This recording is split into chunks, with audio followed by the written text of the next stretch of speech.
today we're going to be taking a closer in-depth look at the GRAV/GALIL moving forward. Instead of referring it to the GRAV, just about everybody here knows that this is the GALIL, which of course it is, and it's a classic COD weapon, so we're just going to be referring it to that because I feel like everybody will understand much more clearly when we go through this video.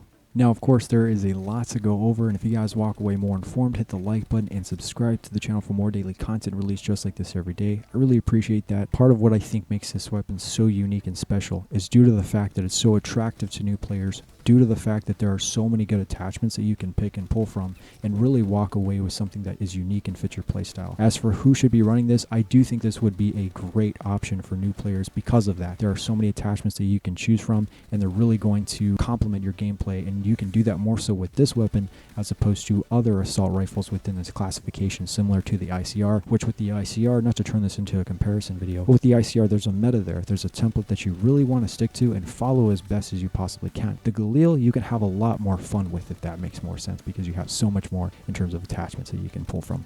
So the GALIL, for whatever reason, was left behind. I feel like as far as like main AR players are concerned, I feel like they obviously chose the ICR. And again, not to turn this into a comparison video, but it's important to acknowledge how we got here. Acknowledging the fact that even though this is called best weapons and class setups, it's important to understand that this really isn't the best choice. I don't want to deter anybody from using the GALIL, but what I can tell you is that if you are genuinely looking for the best AR, I would have to highly recommend the ICR, as you guys are probably gathering from the video, or even the Peacekeeper if you're looking for a DLC alternative. So let's go ahead and take a look at the attachments and optics and everything that you guys need to know with perks, gear, so forth and so on. I like to start with optics, so let's go ahead and start there. Ultimately, at the end of the day, I recommend reflex. I think it's probably the best when elo is not an option. This is ultimately what I would recommend as a traditional main AR weapon of choice. If you are that traditional main AR player, you're basically, let's say, kind of like a human turret, but you like to play with a little bit of aggression from time to time, I do highly recommend this. And of course, as you guys can see here, we do have reflex, grip, stock, FMJ, quick draw. So let's go ahead and break this down here. So obviously,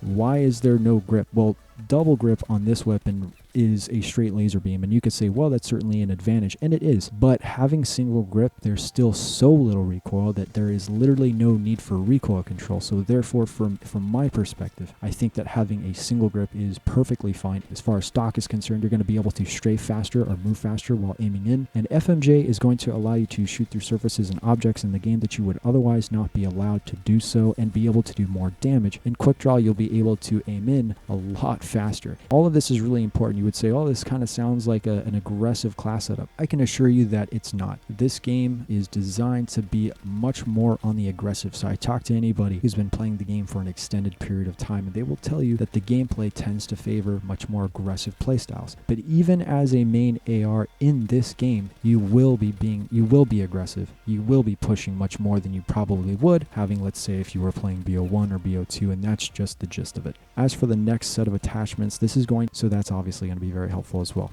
So there's a few important things that I want to address with you guys that you guys may still have questions about. Number one, is it important to actually run an optic? Not at all. In fact, if you want to play a little bit more on the aggressive side, you certainly are more than welcome to do that.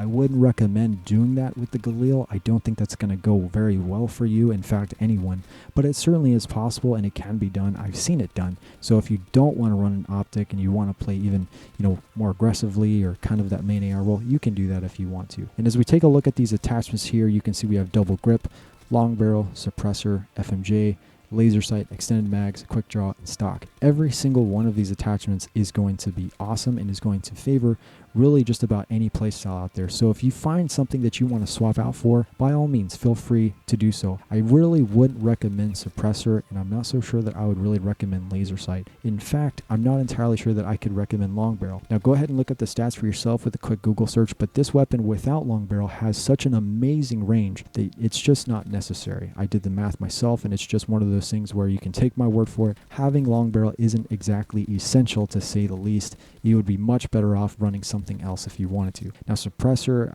I go for functionality, and you may really enjoy using suppressor in maybe past and previous COD games. If that is your playstyle, by all means, you're more than welcome to do so. Of course, just understand that your range is going to be decreased, and maybe even running suppressor and long barrel to kind of counter that may be beneficial for you, may help you out quite a bit. It would be very weird though, not gonna lie. I don't think that would be the best class setup but you're more than welcome to do that. And of course, laser sight. So laser sight, you really don't want to get involved in those close range engagements. When you get into those close range engagements with this weapon, you are really doing yourself a disservice, and you're putting yourself at such a disadvantage that is more than likely going to end up with you back in the respawn screen. Now, as for gear and perks, I've talked about this pretty extensively, but certainly I don't mind going over this again with you guys. As for gear, Stim Shot is going to be the best. You want to really utilize this, even if you're going to be playing more passively. It's so essential to the gameplay. You still have to manually heal in this game with or without it, and I highly, highly recommend that you use it. Perk 2, which is going to be Dexterity. I always have this on my class setups no matter what. But you, as a new player, may find that you want to run Dead Silence. You may find that more beneficial. Maybe you feel like people can hear you. Got that little bit of paranoia. I know I certainly did when I was a new player. You can do that. I've always been really upfront in saying that I think Dexterity is the best perk in the game. But having that said, how you play as a new player is going to be completely different than how someone who's been playing for a very long time. What I can tell you is that if you're looking for the advice of someone who's been playing for a very long time, I highly strongly advise that you use Dexterity if you feel comfortable without Dead Silence. I want to thank you guys for clicking on today's video. It really means the world to me. If you did walk away from the video more informed, which I certainly hope you did, hit the like button and subscribe to the channel for videos just like this every day. I really appreciate that, guys, and I'll catch you guys in the next one. Also, too, can't forget, of course, Kyro's video, who also just released a video on the matter talking about the Galil and which class setup you should be running. I'll go ahead and put that in the description. He did an amazing job. He put a lot of effort into it. He's one of my friends. He's a great friend of mine. So I'd be really happy, rather, if you went and checked him out.